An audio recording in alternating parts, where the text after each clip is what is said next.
Fala galera, vamos continuar? Ficamos de ver agora só a partezinha de campo elétrico uniforme, daí fechamos com capacitores pra gente fechar essa partezinha de eletrostática, tá? Daí a gente começa a eletrodinâmica lá, que eu vou te falar uma coisa, elerodinâmica, que é o próximo leque de conteúdos, é a partezinha que mais cai na tua prova. Então vamos continuar firme e forte, não desista e vamos lá! Hoje a gente vai estudar sobre o céu. Sério, professor? Vamos estudar sobre o céu? Não. Hoje a gente vai estudar sobre campo elétrico uniforme. Exatamente. Campo elétrico uniforme. Só que na última aula eu te prometi uma coisa, né? Eu te prometi que a gente ia resolver um exercíciozinho antes da gente começar céu. Resolver um exercíciozinho que pegava toda aquela partezinha lá que a gente viu de campo elétrico, de força elétrica, blindagem eletrostática, gaiola de Faraday, potencial, tarará. Pra você ver como é que pode cair pra você. Porque o Enem, ele gosta de questões que trazem coisas do teu cotidiano. E isso aqui, cara, tem muita coisa no teu cotidiano que ele pode trazer. Então vamos resolver um exercíciozinho desse aqui, só por desencargo de consciência, só pra você ver que você entendeu, tá? Vamos lá. A figura 1, tá aqui a figura 1. Mostra um caminhão-tanque que pode ser utilizado no transporte de combustível das refinarias para os postos de combustível. Olha só, bem questãozinha do Enem, né? O tanque usado para o transporte de combustível é todo metálico. Adivinha por quê? Com aberturas em cima para a colocação do combustível e inspeção e com saídas na parte de baixo para a transferência do combustível. Então as saídas você mostra aqui mais ou menos. Não sei se dá para entender essa figura aí. Figura 2. Para os postos de combustível. A transferência do combustível do caminhão para o posto segue uma norma de procedimentos que servem para garantir a segurança de todos, principalmente no sentido de evitar fagulhas. Acho que eu já falei sobre isso, hein? Que possam dar início a uma explosão. Beleza. Um dos principais procedimentos é aterrar o tanque ao solo. Não é enterrar, tá? É aterrar. Aterrar é o quê? É você colocar um fiozinho lá que toca na terra. Você aterra alguma coisa. Beleza? Aterrar o tanque ao solo. Vamos lá. Sabendo disso, tem as alternativas e eu adoro questões de somatória, porque as questões de somatória elas revisam de uma vez só um monte de coisa. Então, questãozinha da UFSC, muito legal o vestibular da UFSC, que é somatório. Tenta responder essas alternativas aqui. A1, o potencial elétrico, presta atenção. Potencial elétrico no interior do tanque eletricamente carregado pode ser analisado como um condutor metálico eletricamente carregado. Potencial elétrico representa-se graficamente o potencial elétrico dentro e fora do tanque da seguinte forma. Dentro do tanque ele fala que o potencial é zero, né? Tá aqui, potencial zero. E fora do tanque ele fala que o potencial cai com hipérbole assim, Beleza? Tem um problema aí nessa alternativa. Essa aí tá falsa. Por quê? Pensa comigo uma coisa, eu desenhei isso aqui pra você. Falei o seguinte, eu vou eletrizar essa bolinha oca metálica aqui. E vou entrar e vou ficar aqui de boa. Beleza. Eu vou ser eletrocutada? Não. Por quê? Gaiola de Faraday. Posso estar pelado, molhado, comendo um din-din. Vou ser eletrocutado? Não, porque gaiola de Faraday. Beleza. Isso quer dizer, sabe o quê? Quer dizer que o potencial potencial interno, tem que ser exatamente igual ao potencial da superfície.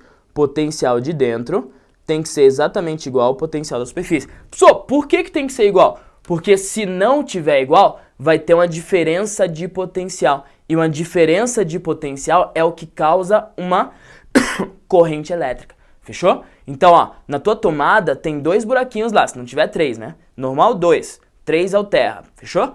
Tem um buraquinho, que é o fase, e tem o neutro.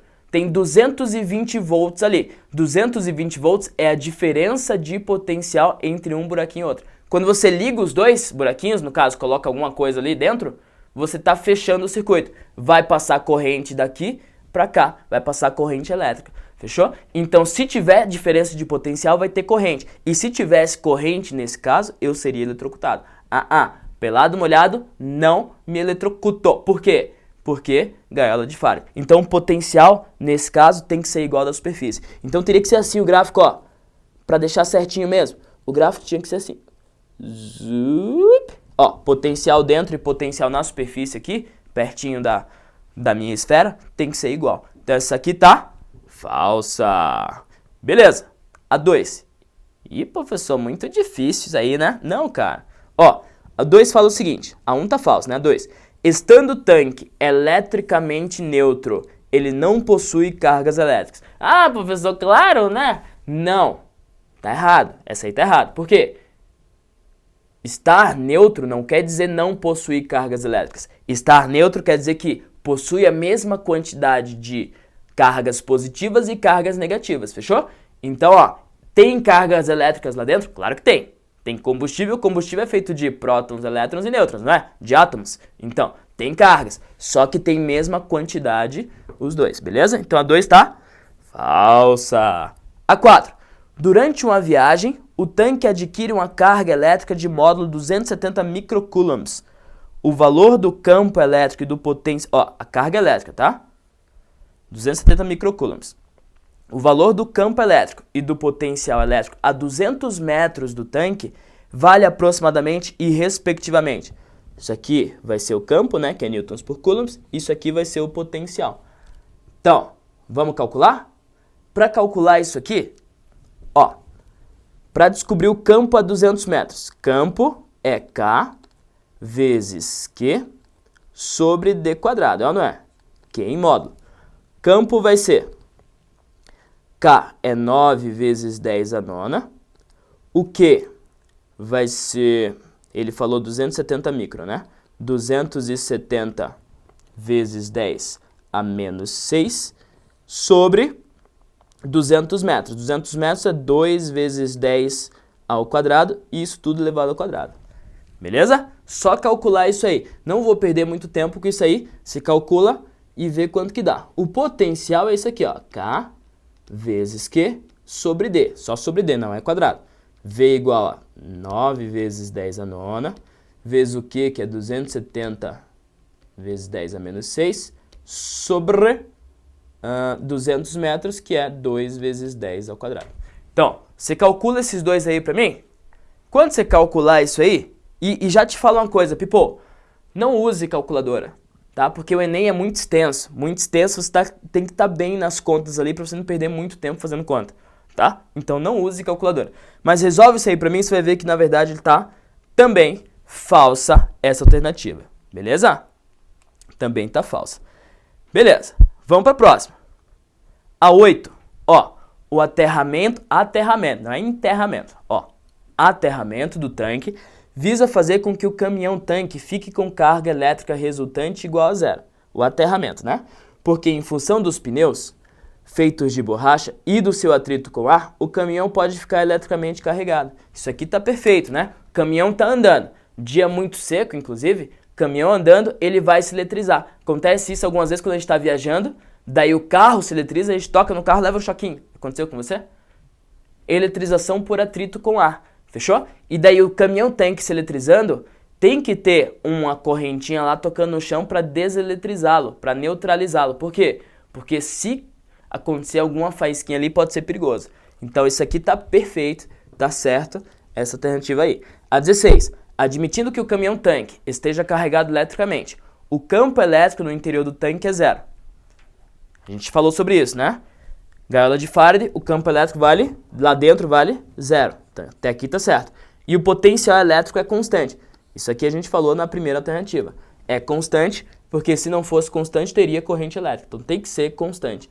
Pois as cargas elétricas se encontram em repouso na superfície externa do tanque. Fechou. Gaiola de Faraday. Isso aí tá perfeito também. E finalmente, vamos começar, people. Fechou? Só pra fazer o somatório aqui e ver se dá certinho. Todas as outras estavam erradas, né? Tá só a 8 e a 16 correta. Beleza? Então só a 8 e 16 correta. Tá. Finalmente falando de campo elétrico então. Feito o exercício, já contemplando tudo, campo elétrico, potencial e tal, vamos para campo elétrico uniforme. People, a gente falou até agora de carguinhas esféricas aqui fazendo campo, não foi? Beleza, só que agora eu vou mudar um pouco, tá? Eu vou colocar aqui uma placa.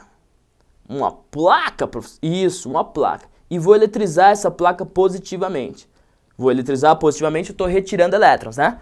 Você concorda comigo que essa placa vai gerar um campo elétrico em volta dela? Que vai ser mais ou menos assim o campo elétrico, ó.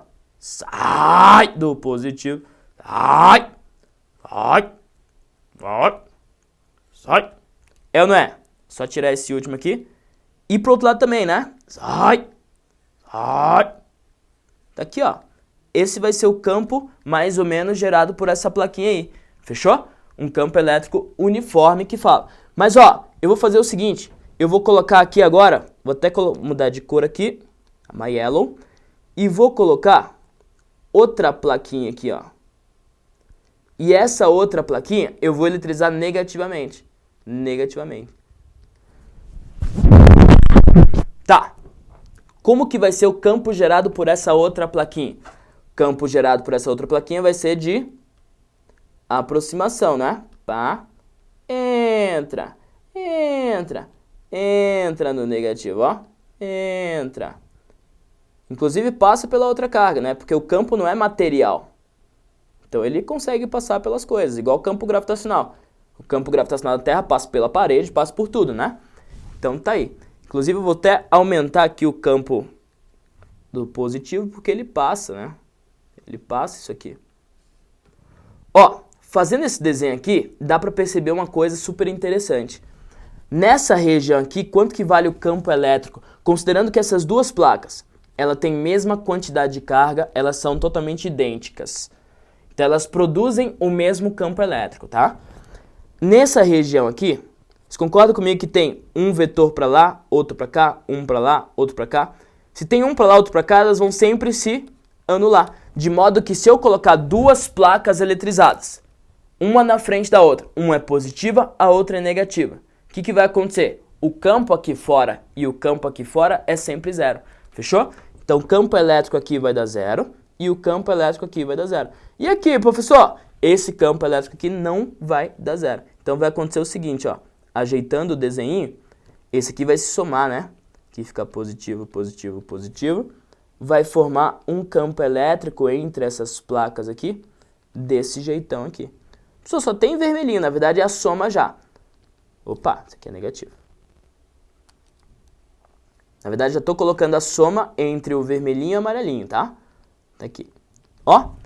E esse campo elétrico aqui, cujas linhas são sempre igualmente espaçadas, ele tem um nomezinho especial. O nome dele é cell, que é campo elétrico uniforme. Beleza? E se é uniforme, de cara, já vamos perceber o seguinte. Se é uniforme, o que tem igual nesse campo elétrico aí?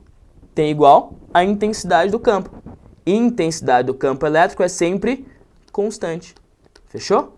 Intensidade do campo elétrico é sempre constante. Então, ó, se aqui nesse ponto A for, sei lá, 10 newtons por coulomb, aqui nesse ponto B, adivinha quanto que vai ser o campo elétrico? 10 newtons por coulomb. E no ponto C aqui, 10 newtons por coulomb. E no ponto D aqui, 10 newtons. E aqui no ponto E, 10 newtons por coulomb. E aqui, no ponto F, aí vai ser zero, porque daí tá fora do campo. Fechou? Eita! Tuberculoso, hein? Fechou isso aqui, galera? Isso é um campo elétrico uniforme, beleza? Tá, continuando então. Tá aqui o meu campo uniforme. Se o meu campo é uniforme, o vetor campo elétrico é constante, né? Beleza. Só que a gente aprendeu uma coisinha. Eu não sei se você lembra, mas eu falei pra você escrever uma frase na testa na aula passada. Não falei? Eu sei que você não escreveu. Mas é um jeito de falar, né? Você tinha que saber essa frase. Que era o seguinte, ó. O potencial elétrico diminui no sentido da seta. É ou não é? Potencial elétrico diminui no sentido da seta. Então, nesse céu aí, nesse campo elétrico uniforme, o que vai acontecer? Vamos supor, nesse ponto tem um potencial A, VA. Certo? Potencial A. Nesse ponto B aqui, vai ter um potencial maior ou menor que o A? Menor, né? Por quê? Porque o potencial diminui no sentido da seta. A seta não está para cá? Então o potencial diminui nesse sentido. Então aqui tem um potencial VB, que inclusive VA é maior que VB. Deixa eu desenhar mais bonitinho. Isso, VA maior que VB. Fechou? E a diferença entre esses potenciais é chamada de quê? A diferença é chamada de DDP. Carinhosamente, apelido DDP. Diferença de potencial. Que eu represento pela letrinha U, né? Lembra disso? Então, ó, só para te colocar. Maior potencial, menor potencial. A formulinha que você vai usar, a equaçãozinha que vai te ajudar, que vai te dar munição suficiente para você resolver todas as questões, é só uma. Falou em céu? Lembra assim, ó. É de... Faz aí comigo, faz aí. É de... É só isso, people. Falou em céu, lembrou de é de U. Que é essa formulinha aqui, ó. Que eu geralmente uso. É de... Tá aí. Isso aqui é a equaçãozinha do campo elétrico uniforme, beleza? O que é o E mesmo, que a gente já viu? O E é campo elétrico, a intensidade do campo elétrico, né? Medido em newtons por coulomb. Só que aqui vai aparecer com outra unidade, vai aparecer volts por metro. Volts por metro e newtons por coulomb é a mesma coisa, tá? É a mesma coisa. Tipo assim, metros e jardas. São duas unidades que medem distância. Newtons por coulomb, volts por metro. São duas unidades diferentes, mas que mede intensidade de campo elétrico. Distância é a distância entre dois pontos mesmo. É metros. E o U é a diferença de potencial medida em volts dessas distâncias aí. Então, ó, aqui tem uma distância, não tem? Tem uma diferença de potencial, não tem? Se eu relacionar a distância e a diferença de potencial aí, eu consigo calcular, através dessa equaçãozinha, a intensidade do campo elétrico. Beleza? Só me responde uma coisa rapidão. Ó, se aqui eu colocar uma carga negativa, para onde que ela vai? Direita ou esquerda? Se eu colocar uma carga negativa aqui, ela vai para esquerda, né? Vai para minha plaquinha positiva. Ô, professor, por que ela vai para a placa positiva? Ah, porque o positivo atrai o negativo, né? Tá aí. Então, e se eu colocar uma carguinha positiva aqui, ó? Positiva, para onde que ela vai? Ela vai em direção à plaquinha negativa, fechou? Força elétrica vai aparecer aqui e vai atrair ela naquela direção e naquele sentido. Mas isso a gente já viu, né? Se a carga de prova for positiva, campo e força têm a mesma direção e o mesmo sentido. Se a carga de prova for negativa, campo e força têm sentidos contrários. Isso a gente já viu também em aulas anteriores. Fechou? Então, tá aí o que é céu. Por que o céu é importante? Já vou te falar. Antes disso, deixa eu só te mostrar uma coisa. Se eu quiser calcular lá, lembra que eu falei, se eu colocar uma partícula aqui positiva, ela vai para cá, né? Daí, aparece essa força elétrica, as questões que vêm na tua prova, lá do Enem, por exemplo, você pode relacionar, e o Enem adora fazer isso, e eu adoro essas questões também que relacionam, porque a física ela não é dividida em compartimentos, assim, a gente estuda ela dividida em compartimentos porque é mais fácil, né? Mas tá tudo relacionado, cara. A parte de elétrica tá relacionado com a parte de mecânica, que tá relacionado com a parte de termologia, tá tudo relacionado. Então, quando vem uma questão que mistura tudo, padrão, show de bola, a gente sorri, dá risada. Isso é legal. Ó, o que pode acontecer? O que ele pode misturar aqui? Pode misturar o seguinte, coloca essa carguinha nesse campo. Quando eu coloco essa carguinha nesse campo, vai aparecer uma força elétrica, a gente já discutiu isso aí. Essa força elétrica ela vai acelerar essa carguinha, né? Essa força elétrica acelera. Então, se só estiver agindo ela, se o peso da carguinha, por exemplo, for desprezível, só está agindo ela. Ela é a minha força resultante. Beleza? Tem como eu descobrir através dessa relação aqui, não precisa decorar nada. Tudo isso é meio lógico. Tem como descobrir qual que vai ser a aceleração nessa carguinha aí. Porque essa força vai ser sempre constante. Essa força vai ser sempre constante por causa do FEC, né? Ó, o campo elétrico é sempre constante, é uniforme.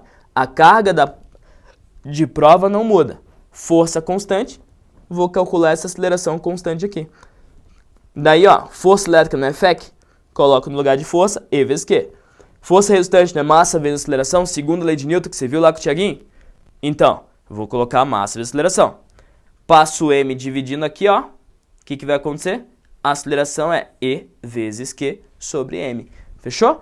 Quanto menor a massa, maior a aceleração, inclusive. Ó, interpretação de equação, de fórmula, tá? Quanto maior a massa, menor a aceleração e vice-versa. Beleza? Então, uma forma aí da gente calcular várias coisas que ele pode unir com outros conteúdos da física. Fechou? Fechou, people? E como que eu posso calcular esse E aqui, inclusive? Vai que a questão não me deu o E para eu calcular essa aceleração. Daí, para calcular o E, eu posso usar o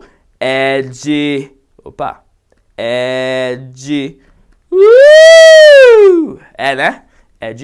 Tá aí. Então, essas são as duas equaçõezinhas de hoje para você ficar na cabeça aí. Eu falo uma coisa para você, ó. O Enem, ele não prioriza questões que você tenha que decorar a fórmula. Isso é fato. Não prioriza. Porém, tem questões que você só resolve se você souber a fórmula. Isso é fato. Ele não prioriza. Até porque ele tem um enfoque mais teórico, ele quer que você pense, abstraia coisas do teu cotidiano e resolva com os conceitos de física. Isso é massa. Só que tem questões também que você só resolve tendo a fórmula, beleza? Então não vamos nos dar ao luxo de não resolver uma questão porque eu não lembrava de um detalhezinho lá, tipo EDU, sacou? Não vamos dar ao luxo de perder uma questão de física assim, até porque muita gente perde, isso já é uma questão de pensar na concorrência. Física, muita gente fica para trás, tá? Assim como geografia, então estude, assim como você estuda física, estude geografia, não desista, estude tudo, para você ir massa e bem, inclusive redação, estude redação também, tá? Então tá aí, cargas em um campo. Por que eu te falei tudo isso sobre o céu? Por que o céu é importante? Porque, people, eu tô batendo bastante nessa tecla, mas isso aí, ó, é uma coisa super interessante que tem muita probabilidade de cair no teu Enem. Que é isso aqui, é o CERN. Esse cara aqui é o chamado LHC. CERN fica na Suíça, fronteira suíça com a França, pertinho lá, quase dentro de Genebra. Esse LHC nada mais é do que um acelerador de partículas. Acelerador de partículas. Pessoal, o que é isso? O nome já fala. Ele pega partículas, coloca dentro dessa tubulação aqui, acelera ela o máximo que dá e faz se chocar com outras partículas. Detalhe, por que eu insisto no acelerador de partículas? Porque, ó, primeiro, cotidiano. É foco do Enem? Cotidiano. Beleza. Foi de lá que veio toda a revolução da internet. Foi do CERN que saiu a internet. Sacou? Segunda coisa. Bósons de Higgs, que há algum tempo atrás foi a maior descoberta nerd aí de alguns tempos. Então, ó, bóson de Higgs saiu de lá também. Como? Acelerando partículas e chocando uma com a outra. Então tem algumas coisinhas aí do CERN que são interessantes. Como que eles fazem isso, professor? Com campos elétricos e campos magnéticos. Então, quando chegar em campo magnético, eu vou citar isso aqui de novo. Mas o importante, ele acelera as partículas, tem aqui campos elétricos super mega intensos que fazem acelerar essas particulinhas aí. O campo magnético, a gente vai ver depois, que ele serve para guiar, para a partícula não bater aqui, para a partícula vir em linha reta aqui. Campo magnético, ele serve para manter a partícula na sua trajetória. Mas o campo elétrico, ele vai acelerar. E para acelerar, ele vai usar aquela fórmula lá. FEC. FEC. Vai usar o EDU. E vai usar o força elétrica ou a força resultante que a gente acabou de fazer. Sacou? Então pode vir uma questão disso aí muito fácil. E, sobre céu tem muita aplicação, cara. Se você for ver direitinho como funciona, por exemplo, uma só das aplicações. Como funciona a impressora laser? Ele funciona através de campo elétrico também. É isso aqui, ó. O emissor de gotas, ele emite gotinhas carregadas, exatamente com a carga específica para ela fazer esse desvio e cair no ponto específico de um papel. Cara, é tudo muito... essa tecnologia é show de bola. Show de bola. Então, funciona também com campos elétricos uniformes, sacou? Então tem muita aplicação no teu cotidiano aí em céu. Por isso que eu falo pra você sobre isso. Beleza? Vamos fazer um exercíciozinho? Pra fechar? Vamos! Isso aí, vamos fazer então. Ó, no experimento de Millikan, Provavelmente você já viu isso aí em química, né? No experimento de Millikan, que determinou a carga do elétron, pequenas gotas de óleo, eletricamente carregadas, são borrifadas entre duas placas metálicas paralelas. Então, óleo eletricamente carregado, borrifado entre duas placas metálicas paralelas. Tá. Ao aplicar um campo elétrico uniforme entre as placas, da ordem de 2 vezes 10 a quarta volts por metro, é possível manter as gotas em equilíbrio, evitando que caiam sob a ação da gravidade. Considerando que as placas estão separadas por uma distância... Olha só, vou desenhar isso aqui, tá? Tenho uma plaquinha, tenho outra plaquinha. E ele quer deixar essa gotinha de óleo em equilíbrio. Então você já pensa o seguinte, ó. Deixa eu mudar a canetinha. Você já pensa o seguinte, tem uma força agindo nessa gotinha que sempre tem, que é o peso para baixo. E para deixar ela flutuando, tem que ter uma força puxando ela para cima também, que é para anular esse peso, não é? Então, vai aparecer uma força, que força vai ser essa? Só pode ser a força elétrica, né? Já que ela está dentro de um campo, então só pode ser a força elétrica. Beleza? Deixa eu trocar a canetinha de novo. Aqui eu vou colocar verde. Ó, então quer dizer que se essa força elétrica está para cima, quer dizer que se essa carga é a carga do elétron for positiva, quer dizer que essa plaquinha aqui, já que a força elétrica está para cima, vai ser negativo, negativo, negativo, negativo. E aqui positivo, positivo, positivo, positivo. E se essa bolinha aqui for negativa? Se for negativa, já que a força está para cima, aqui vai ser positivo, positivo. Aqui em cima vai ser positivo e aqui embaixo vai ser negativo. Fechou? Então só desenhando aí para você ver o que está acontecendo. O que ele pede? Considerando que as placas estão separadas por uma distância igual a 2 centímetros. Então 2 centímetros. Beleza. Determine a diferença de potencial necessária para estabelecer esse campo elétrico entre elas. Então ele quer o campo elétrico. Melhor, ele quer a diferença de potencial para que esse campo elétrico se estabeleça. Galera, vai ser um campo elétrico uniforme? Vai! Se for um campo elétrico uniforme, você tem que usar o que para resolver essa questãozinha? É de... Ele te deu o campo, falou que era 2 vezes 10 a quarta volts por metro. Foi ou não foi? Ele te deu a distância também, entre as placas, que é 2 centímetros. Já transforma de cara, mano. 2 centímetros é o quê? 2 vezes 10 a menos 2 metros, né? E ele quer a diferença de potencial. É só aplicar o ED. Tá. E vai ser 2 vezes 10 a quarta. A distância vai ser 2 vezes 10 a menos 2. E ele quer o U. U igual a 4 vezes 10 ao quadrado, que dá 400 volts. 400 volts. Tá aí, people. Questãozinha de campo elétrico uniforme. Um exemplo, tá? Mas pode vir, inclusive o experimento de Millikan, ele pode misturar duas matérias em uma questão só. Química e física. Ó, show de bola. Sacou? Então presta atenção nisso aqui, que é super importante. Galera, por hoje ou por agora, se você quiser continuar, a próxima aula é capacitores. Por agora, fechou. Eu só te peço uma coisa. Resolve os exercícios que eu vou deixar pra você. Beleza? Até a próxima aula. Valeu, people. Tchau, tchau.